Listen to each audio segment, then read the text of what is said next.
Quando você for dormir e não souber o que dizer a Deus, te convido a fazer esta oração comigo. Guarde-a e repita com fé todas as noites antes de dormir.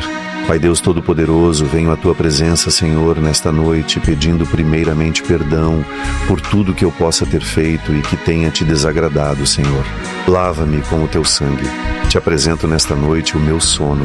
Permite-me dormir em paz e tranquilidade. Leva embora toda insônia, todo medo, todo peso, toda angústia. Tira o choro da minha vida, Senhor Jesus. Remove o tormento, Pai.